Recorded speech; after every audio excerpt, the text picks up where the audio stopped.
Yes. ये programme आप YouTube पे भी बाद में देख सकते हैं। So very good evening all of you. My HB में सबका स्वागत है। और आज का टॉपिक है आपके नेल्स, आपकी हेयर और आपकी स्किन। इसके बारे में जो जो प्रॉब्लम एसोसिएटेड है और इनको कैसे हम मैनेज कर सकते हैं, इसमें हम कैसे कौन से सप्लीमेंट्स ले सकते हैं, इन सारी चीज़ों पे हम डिस्कस करने वाले हैं। एक पीपीटी के थ्रू मैं आप लोगों के ये सारी इंफॉर्मेशन शेयर करने वाला हूँ। सो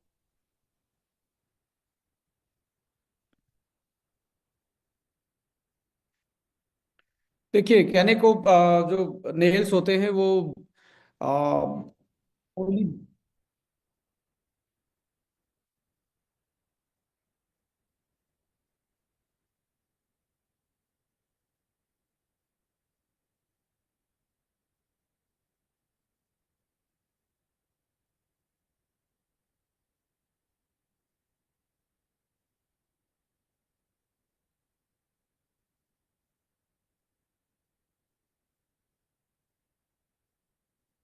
यस, कहने को नेल्स एक ब्यूटी का पार्ट माना जाता है, स्पेशली वुमेन्स में, फीमेल्स में।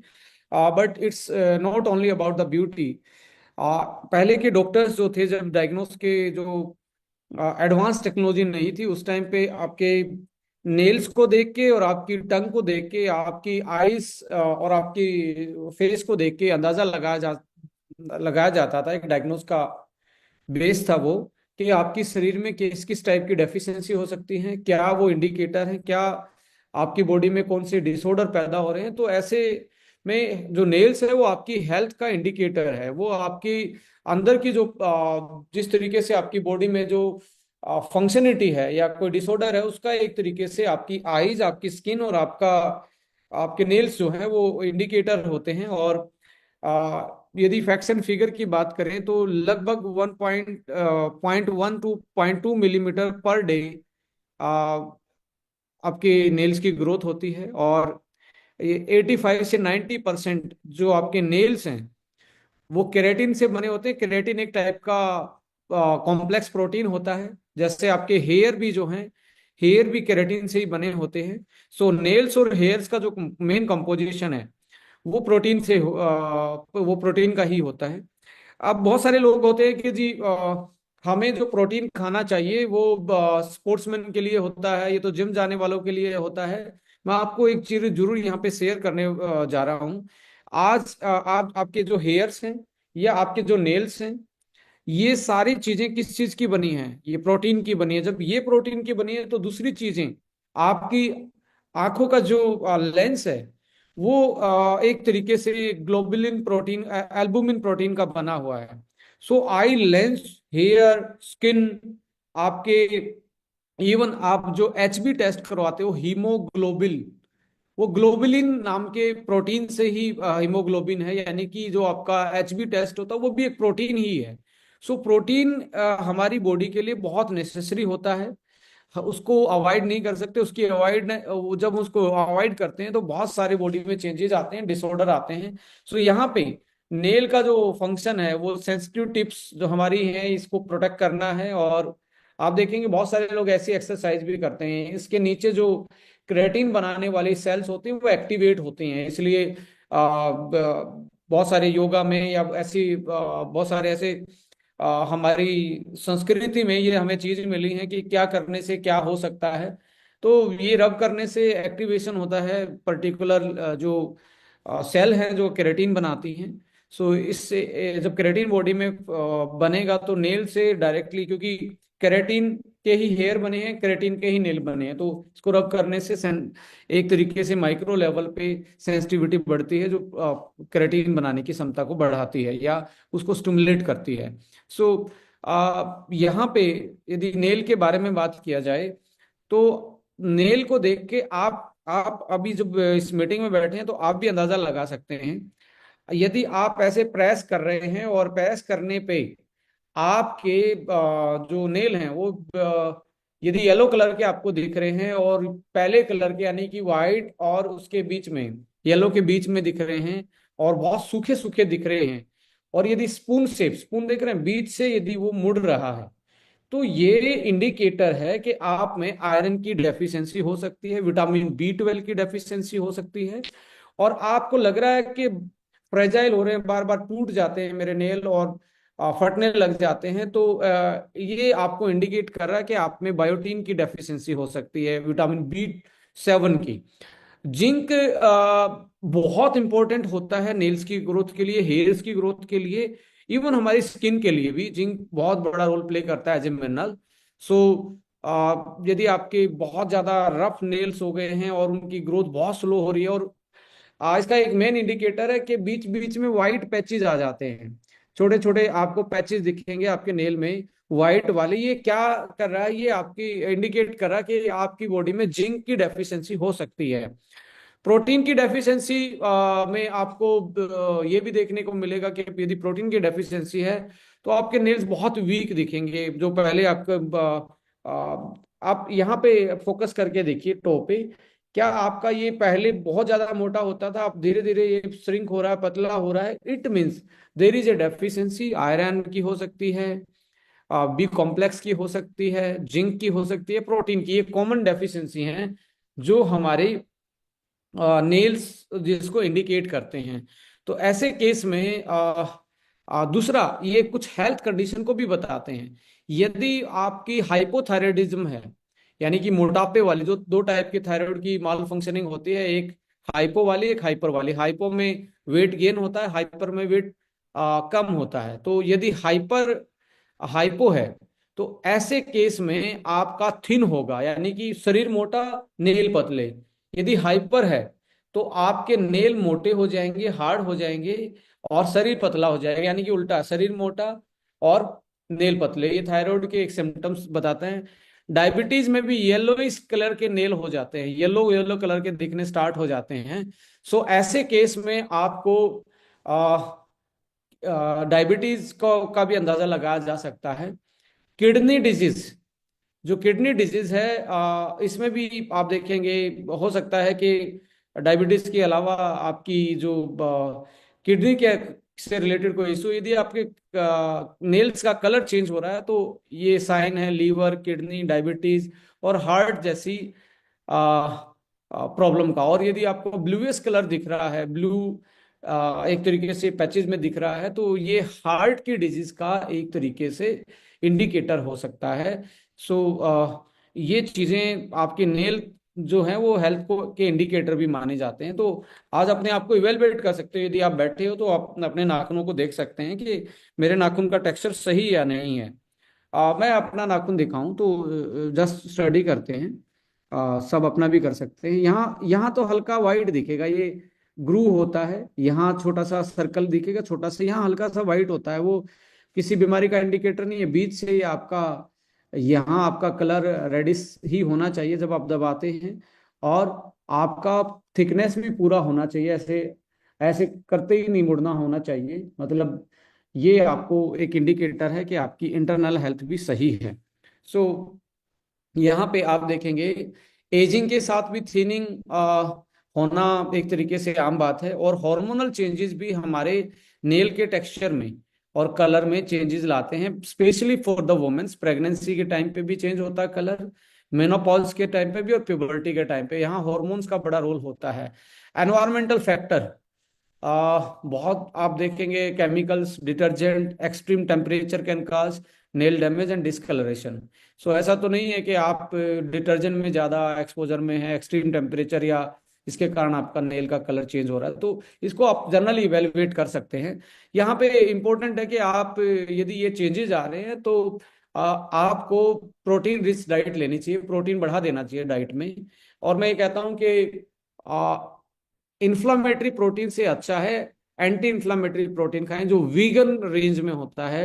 आज आपके पास एक वीगन प्रोटीन है जिसकी पीडिकास जो वैल्यू है ऑलमोस्ट सिमिलर टू 1 है, जो एक होती है हाईएस्ट उसके बराबर है, यानी कि उसके अमाइनो एसिड जो स्कोर है, जो आप उसको यूटिलाइज करते हैं, तो उस यूटिलाइजेशन में अमाइनो एसिड रोल प्ले करते हैं आपकी जो मसल की रिकवरी है, या आपकी जो बॉडी का कंपोजिशन है, यदि पीडीकास वैल्यू 1 होगी तो आप उसको क्या कर सकते हैं, आप आपकी बॉडी उसको ज्यादा यूटिलाइज करेगी, अपनी कंपोजिशनल रिक्वायरमेंट को फुलफिल करेगी। यदि ये पीडीकास कम होती है, इसको हम बायोलॉजिकल वैल्यू भी बोलते हैं, यदि ये कम होती है इसका मतलब आपका प्रोटीन बॉडी कम यूटिलाइज करती है, तो ये ऑलमोस्ट 1 के बराबर है।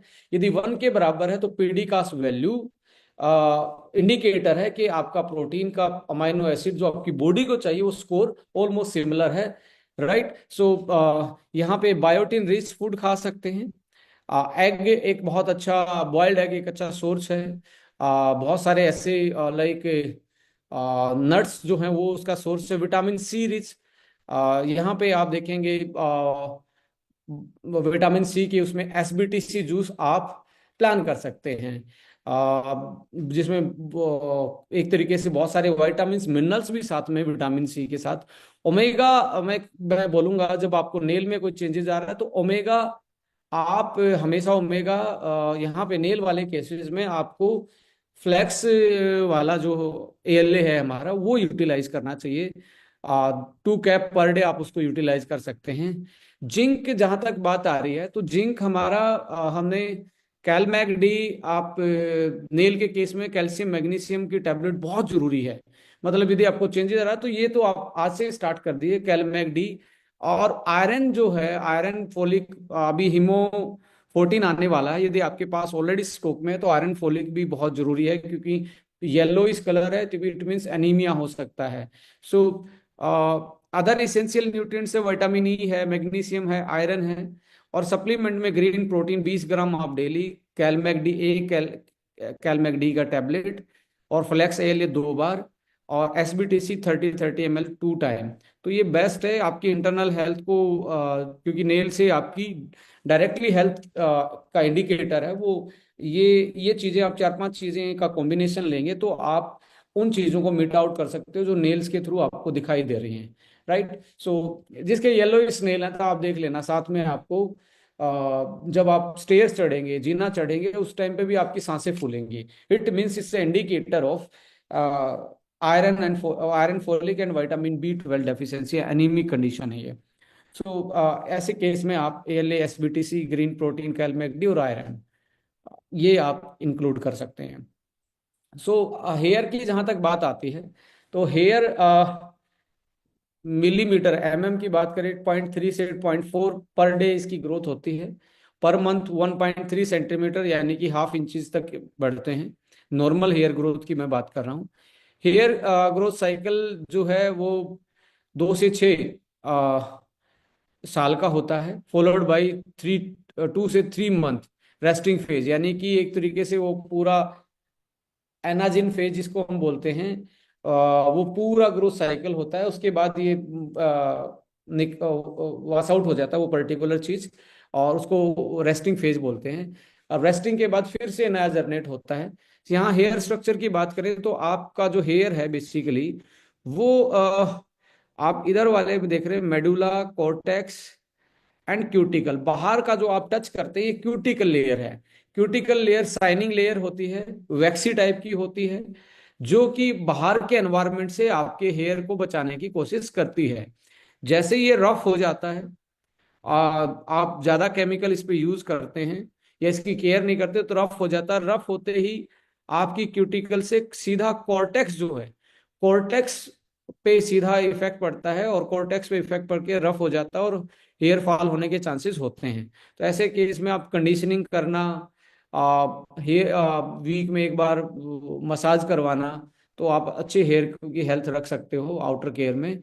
मेडुला जो पोर्शन है ये यहाँ से आपको एक तरीके से हेयर का ये न्यूट्रिशन से लेके हेयर की स्ट्रेंथ तक ये हेल्प करता है। और यहाँ पे आप देख रहे हैं जहां से हेयर स्किन से बाहर आता है उसको हेयर शाफ्ट बोलते हैं।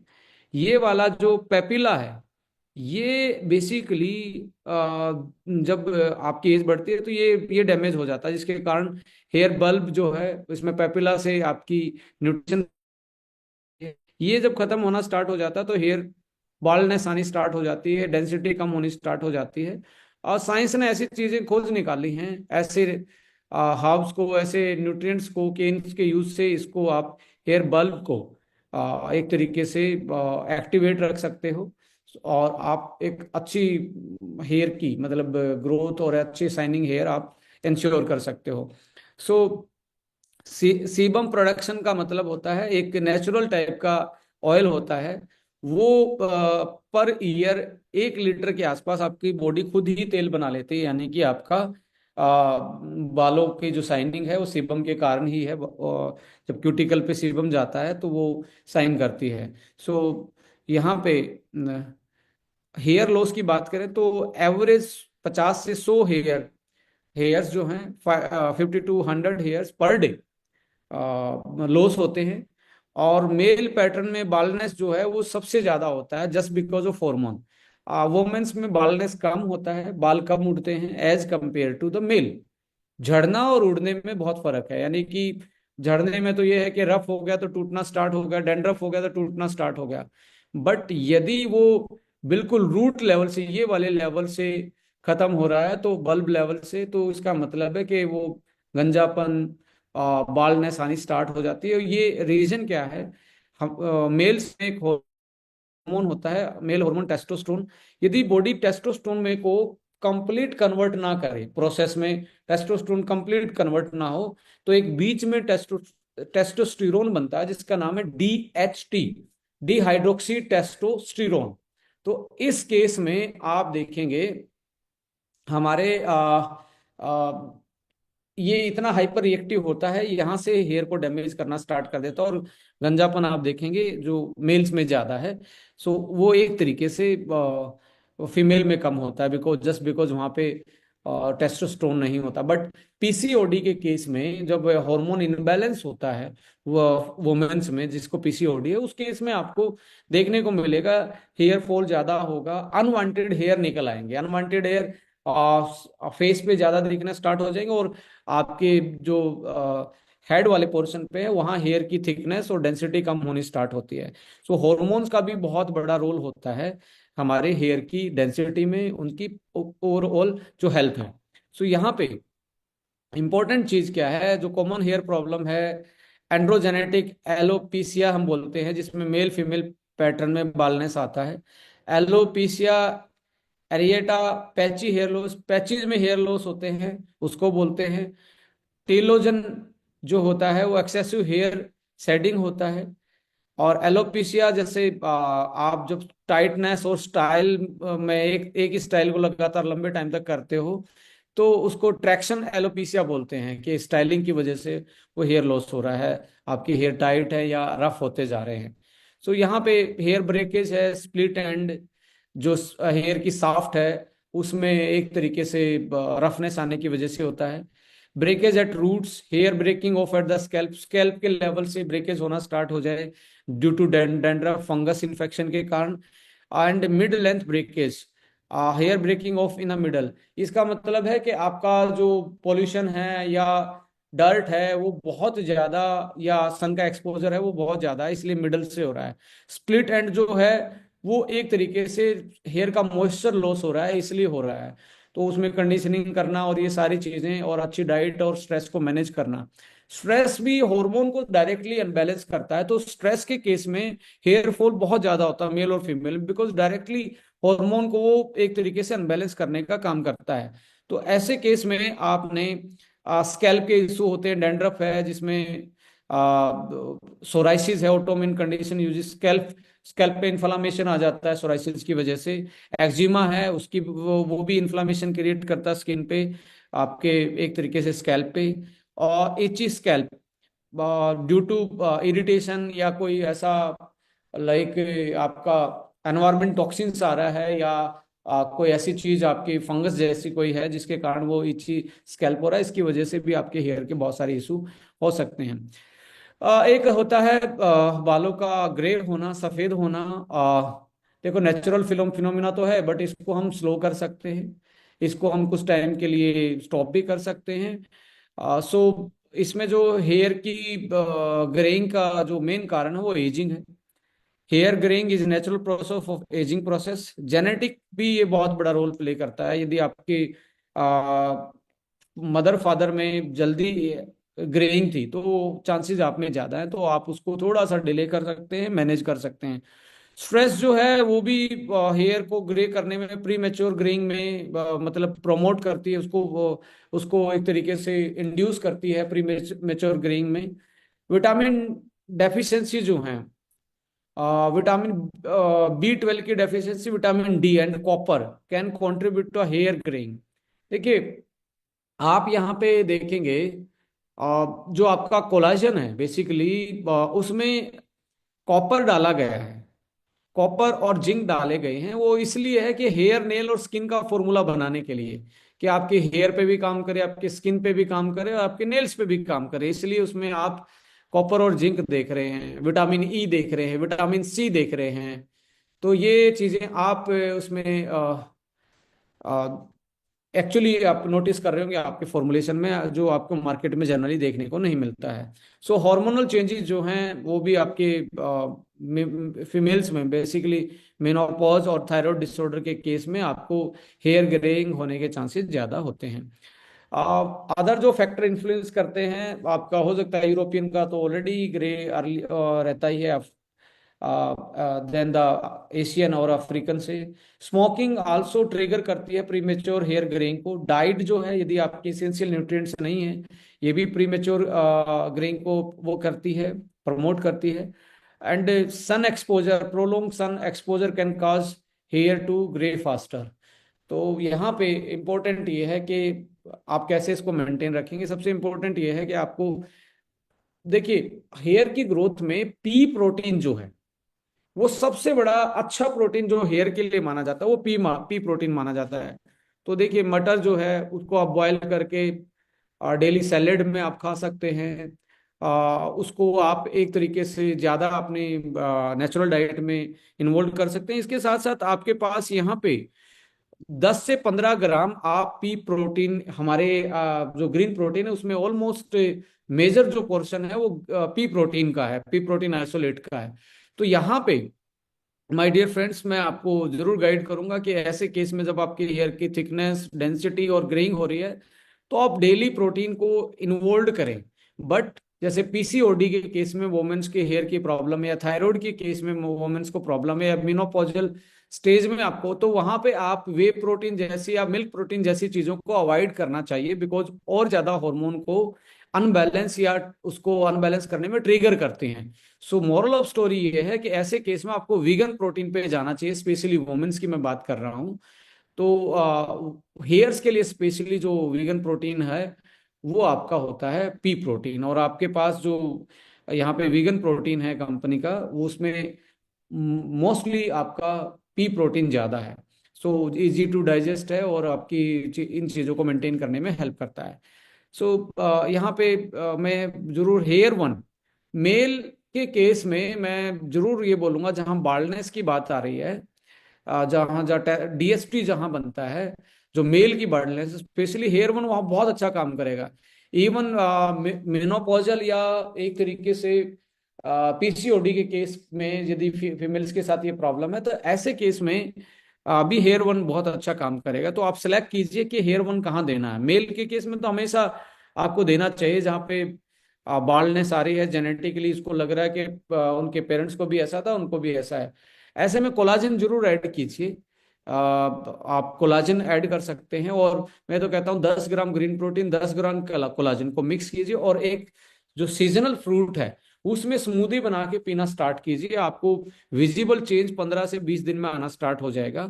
क्रिल वन में यहाँ पे हेयर के केस में, जैसे नेल के केस में फ्लैक्स एएलए इंपॉर्टेंट था, यहाँ क्रिल ज्यादा आपको बेनिफिट देगा। आयरन फोलिक के सप्लीमेंट को आल्सो ऐड करें। आपको लगता है कि स्ट्रेस एक मेन रीजन है हमारे हेयर ग्रोइंग का, या लो डेंसिटी का, या एक तरीके से हार्मोनल चेंजेस की वजह से ये आ रहा है, तो ऐसे केस में आपको ब्रेन वन और रसवा वन जरूर इसमें ऐड ऑन करना चाहिए उस पर्टिकुलर केस में।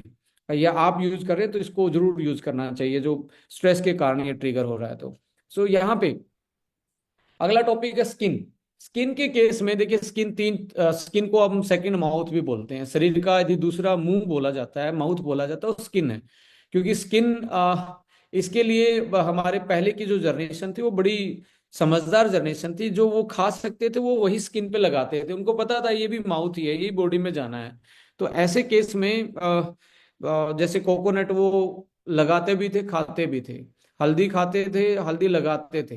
तो बहुत सारे ऐसे वो थे, लाइक कोकुम्बर को यूज कर लेते स्किन पे, उसको खाते भी थे लगाते भी थे। तो नेचुरल चीजें जो एडिबल थी, जो लोग खा सकते थे, वही लगाते थे। तो इसलिए मैं कहता हूँ ये सेकंड माउथ है हमारी बॉडी का। तो इसकी केयर करना बहुत जरूरी है, और ये हमारी बॉडी का टेम्परेचर और फर्स्ट लाइन ऑफ डिफेंस, पहला डिफेंस यही है। बॉडी का टेम्परेचर रेगुलेशन और इम्यूनिटी को रेगुलेट करने में बहुत बड़ी हेल्प करता है। सो तीन तरीके की ये तीन लेयर की बनी है। पहली जो ऊपर आपको इस ऊपर वाली लेयर दिख रही है, ये एपिडर्मिस है जिसको आप टच कर पा रहे हैं। उसके नीचे डर्मिस है, और जहाँ पे connective tissue blood vessel and nerve ending रहती है, ये वाला एरिया जो है। इसके नीचे जो है आपको हाइपोडर्मिस है, जो इनर मोस्ट लेयर है। सो जो skin underlying muscles and bone से कनेक्टेड रहती है, उसको हम हाइपोडर्मिस बोलते हैं। और यदि मैं आपसे सवाल पूछूं स्किन किस कौन से प्रोटीन से बनी है, जैसे आपके हेयर और नेल बने थे केराटिन से, तो यहाँ पे आंसर है कि कोलाजन और इलास्टिन नाम के प्रोटीन से स्किन बनी है हमारी।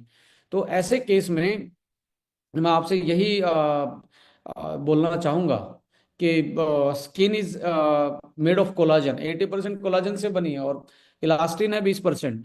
तो हमें विद द एज हमारी बॉडी अपने आप कोलाजन बनाना स्लो कर देती है, कम होना स्टार्ट हो जाता है, जिसकी वजह से आप देखेंगे स्किन डल होना स्टार्ट हो जाती है, स्किन पे डार्क स्पॉट प्रोड्यूस होना स्टार्ट हो जाते हैं विद द एज, और रिंकल जैसी चीजें आपको झुर्रियां दिखना स्टार्ट हो जाती हैं।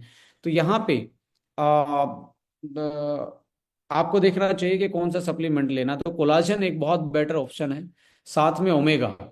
कोलाजन और ओमेगा बहुत अच्छा ऑप्शन बनता है, बट आउटर केयर करना भी बहुत जरूर आपके लिए नेसेसरी है। तो स्किन केयर में जैसे क्लींज करना, आपके पास सीटीएम है, क्लिंजर टोनर मॉइस्चराइजर है, दोनों सीरीज में है। यदि आपकी स्किन ज़्यादा ब्लेमिशेस है, डार्क स्पॉटेड है, तो आप जा सकते हैं किस पे, विटामिन सी वाली क्वार्टसी पे जा सकते हैं। और यदि आपको लगता है मुझे स्किन को टोन अप रखना है, थोड़ी रफ स्किन है, ऐसे केस में आप जा सकते हैं हिल्स एंड बीचेस के सीटीएम पे। तो यहाँ पे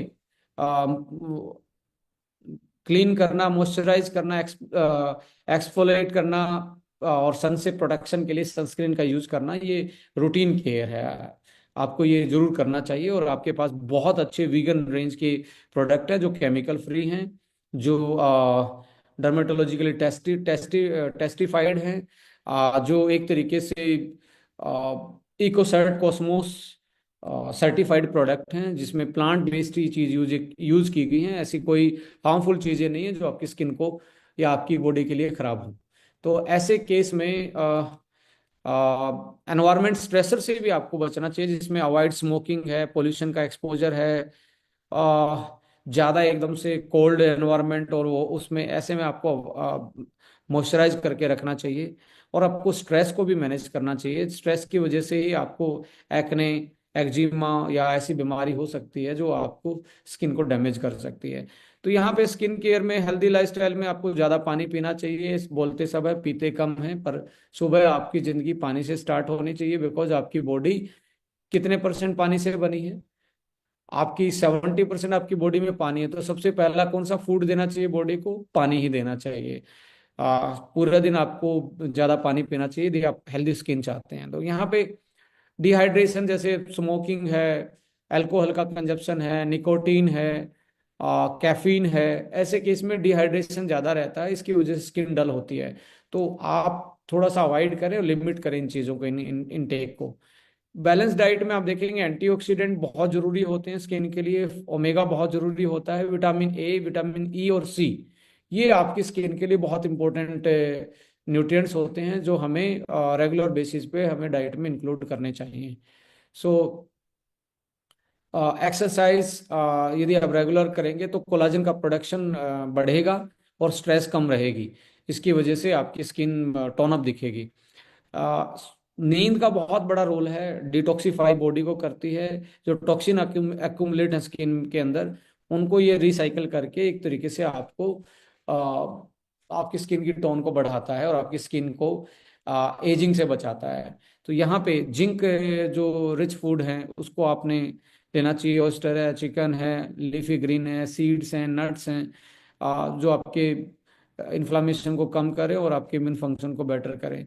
सो यहाँ पे जो आपके सामने ये जो कंडीशन है जिसको मलाजमा बोल रहे हैं, इस कंडीशन में आपको हमेशा ध्यान रखना चाहिए सनस्क्रीन तो आप बैग में ही रहनी चाहिए जब आप बाहर निकलें, क्योंकि आपका मेलानिन जो प्रोडक्शन है जैसे आप स्क्रीन पे देख रहे हैं वो बहुत ज़्यादा होता है। ऐसे केस में आपको सीटीएम और यूज करने के बाद सनस्क्रीन को आप ज़्यादा यूटिलाइज करें। और यहाँ पे एंटीऑक्सीडेंट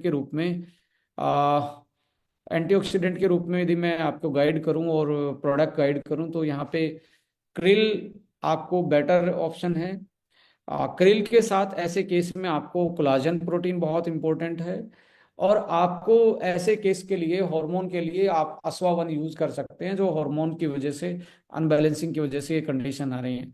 तो ये चीज़ें आप एड ऑन कीजिए। आपको लगता है कि ये भी और साथ में रिंकल्स भी हैं, तो ऐसे केस में प्रोटीन को जरूर ऐड कीजिए और आप एसबीटीसी जूस को ऐड ऑन कीजिए अपने डेली के रूटीन में। इसके साथ आप देखेंगे स्किन केयर में ही रिंकल और एंटी एजिंग के मैनेजमेंट में आपको मालूम ही है डाइट और एक्सरसाइज जो हमने डिस्कस करी वो तो जरूरी है ही। सप्लीमेंट्स में कोलाजन है, यंग फ्यूल है, क्रिल है, एसबीटीसी है। और आपको लगता है ज़्यादा झुर्रियाँ हैं एज के कारण, ऐसे केस में हमारे पास एक एक्सक्लूसिव रेंज है जो वर्ल्ड की मोस्ट लग्जरियस प्रोडक्ट की, जो फ्रांस से डायरेक्टली आपके पास पहुंच रही है, एल्गोथम ब्रांड नेम से। मेरान लाइफ वाली सीरीज में आप उसको यूज करें, आपको विजिबल इम्पैक्ट दिखेगा, विजिबल चेंजेस दिखेंगे पॉजिटिव साइड 15 दिन के अंदर अंदर। सो ये चीज़ें आप यूज कर सकते हैं। तो यहाँ पे बस मैं ये आप लोगों के साथ डिस्कस करना चाहता था कि ऐसी कंडीशन में नेल्स को देख के आप पहचान सकते हैं या अपनी हेल्थ को मेंटेन कर सकते हैं। और अ, आपके हेयर भी कुछ इंडिकेट कर रहे हैं। यदि आप फास्ट ग्रोइंग हो रही है, हेयर फॉल हो रहा है, तो हार्मोनल हो सकता है, स्ट्रेस की वजह से हो सकता है, डेफिशिएंसी की वजह से हो सकता है। तो उसको आइडेंटिफाई कीजिए और उसी के हिसाब से आप प्रोडक्ट को, डाइट को और अपने रूटीन को जरूर मैनेज कीजिए। सो यहाँ पे अब मैं जाऊंगा, यदि कोई सवाल होगा तो सवाल जरूर लेंगे हम। आप ऐसे फिंगर रेज करके आप डिस्कस कर सकते हैं आज के टॉपिक के बारे में। The meeting is open for discussion.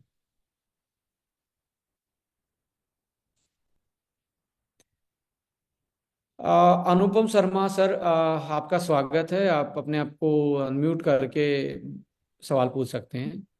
Thank you sir, thank you so much. Sir, मेरा क्वेश्चन ये था कि जैसे आपने बताया कि क्रिल और फ्लैक्स दोनों का अलग अलग रोल है हेयर स्किन में, तो दोनों को एक साथ लिया जा सकता है क्या सर? यस, जैसे मैं अपनी बात करूं तो मैं मॉर्निंग में हमेशा फ्लैक्स लेता हूं और इवनिंग में मैं लेता हूं ये अपना क्रिल।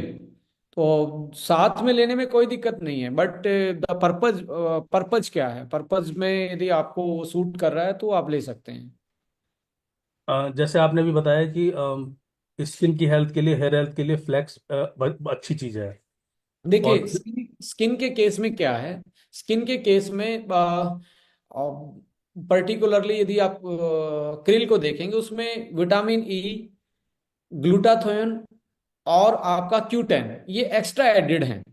और ट्रांस रेस्वेराट्रोल, तो एक्स्ट्रा एडेड जो एंटीऑक्सीडेंट हैं वो आपको एक तरीके से आपकी स्किन को ज्यादा बूस्टअप देते हैं, जो पर्टिकुलर स्किन के लिए ही एडेड है। जहां तक हम बात कर रहे हैं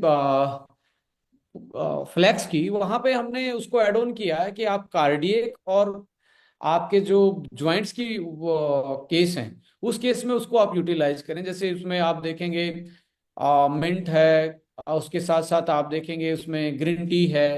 एंटी इन्फ्लामेटरी और एंटीऑक्सीडेंट उसमें बढ़ाए हुए हैं। एंटी इन्फ्लामेटरी पे उस पे आप उसको टारगेट करेंगे। Right sir, right, thank you sir. एक क्वेश्चन और था सर, जी प्लीज।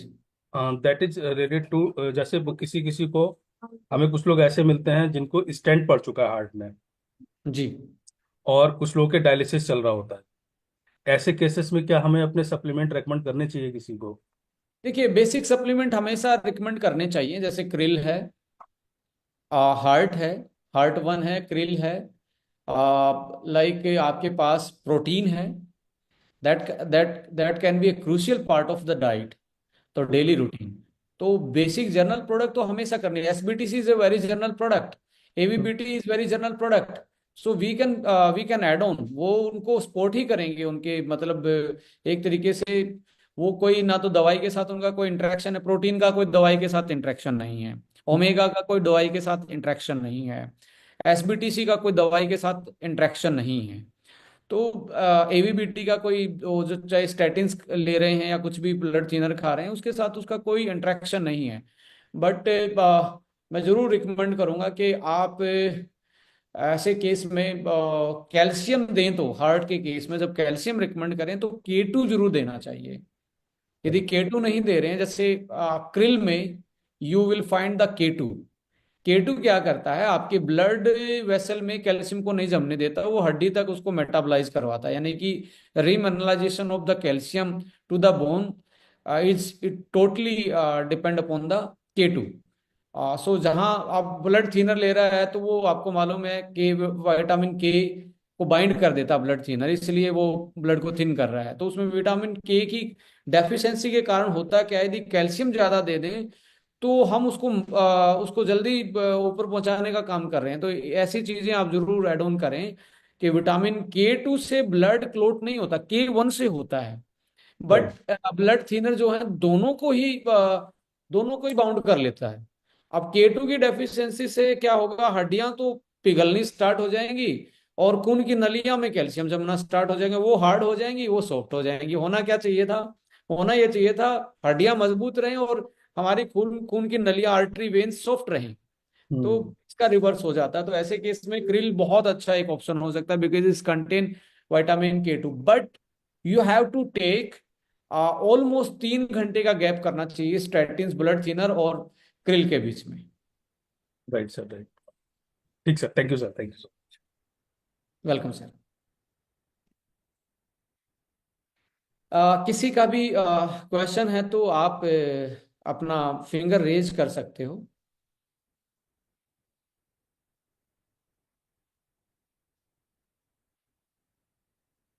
देखिए, स्किन अच्छी करनी है, बाल अच्छे करने हैं, नेल्स अच्छे करने हैं, तो प्रोटीन और ओमेगा और विटामिन C ये जरूर ऐड ऑन कीजिए। और कैल्शियम एक 40 साल की एज में बहुत जरूरी होता है। वो अकेला कैल्शियम नहीं है, D3 भी है, उसमें मैग्नीशियम भी है, उसमें हल्का सा जिंक भी डाला हुआ है, मैग्नीशियम भी है, ये सारी चीजें हैं। तो आप उसको जरूर ऐड ऑन कीजिए अपने 35-40 की एज में। बच्चों को भी आप आधा टैबलेट दे सकते हैं अल्टरनेट डे पे।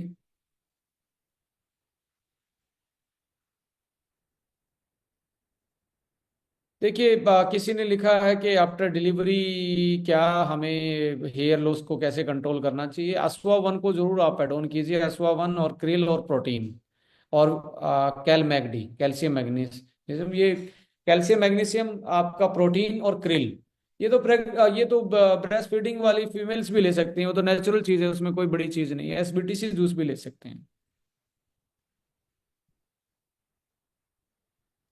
एक्ने के केस में आप देखेंगे, एक्ने स्ट्रेस का बहुत बड़ा एक इशू है एक्ने में, या एनवायरनमेंट का टॉक्सिन्स आ रहा है, या हार्मोनल इनबैलेंस हो रहा है, या तो बाहर से कोई आपका टॉक्सिन्स पोल्यूशन वजह वगैरह चीजें आ रही हैं, या हार्मोन का कोई ज्यादा इशू है, या गट खराब है। देखिए, स्किन और गट का डायरेक्ट कनेक्शन होता है। तो ऐसे केस में आपको एक्ने ज्यादा आ रही है तो आप प्रोबायोटिक चीजें ज्यादा लें, फाइबर ज्यादा लें, पानी ज्यादा पिए। प्राइमरी लेवल का ट्रीटमेंट ये है। सेकेंडरी लेवल पे आपको आना है तो उस केस में आप आ, उसको क्लींस करके हाइड्रेट रखें। दूसरा ये है एसबीटीसी जूस, अश्वा वन और आपका कोलाजन और क्रिल, ये बेस्ट हैं सॉल्यूशन यदि आप इसको कॉम्बिनेशन में यूज करें।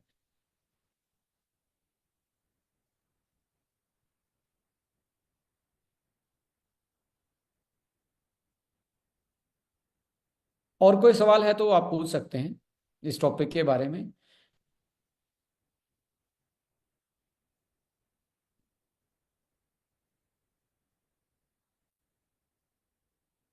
Anyway, thank you so much, आप लोगों ने बड़ा पेशेंस के साथ इस इवेंट का हिस्सा बने, इस ट्रेनिंग का हिस्सा बने।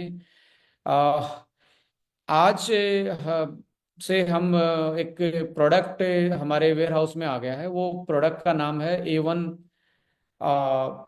जो हमारा लीन प्रोटीन है, बेसिकली वो मील रिप्लेसमेंट है कि आप अपने वेट को मैनेज कर सकते हो। आप कहीं बाहर जाते हो तो अपना कैरी करके लेके जा सकते हो, बाहर का नहीं खाना, और आप मोटापे के शिकार हैं तो ऐसे केस में एक बहुत डिलीशियस आपके टेस्ट के हिसाब से वो कुल्फी फ्लेवर में पहला बैच आया है। तो ऐसे करके बहुत सारे बैच आने वाले हैं। कुल्फी के अलावा आप चॉकलेट भी, वनीला भी, मैंगो भी, ट्रॉपिकल फ्लेवर्स बहुत सारे आने वाले हैं विद द टाइम। सो पहला जो है कुल्फी वाला फ्लेवर है, तो आप उसको यूज करेंगे तो आपको बहुत पसंद आएगा, और अपने वेट को, अपने न्यूट्रिशन को, अपनी कैलोरी को आप एक तरीके से कस्टमाइज कर सकते हैं उसकी हेल्प से। ये आपको सेकंड वीक की क्लोजिंग में आपको देखने को मिलेगा बिलिंग में। सो कल से इसके पोस्टर और ये सारी चीज़ें, बेसिक चीज़ें मिलना स्टार्ट हो जाएंगी। और एक एल्गोथम में हम सीरीज, यूथ के लिए सीरीज लॉन्च कर रहे हैं। कल उसका पोस्टर रिलीज करेंगे, तो 7 तारीख को उसका एक तरीके से क्लोजिंग रहेगा, क्लोजिंग में रहेगा, जो एल्गोथम में ही आता है। सो 5-6 प्रोडक्ट हैं, उसको हम लेके आ रहे हैं। सो पेशेंसली और प्रोफेशनली अपने काम को आगे बढ़ाते जाइए, और सही मायने में, सही तरीके से, सही लोगों के साथ, सच्चाई के साथ इस बिजनेस को कीजिए। ये बिजनेस बहुत कुछ देता है।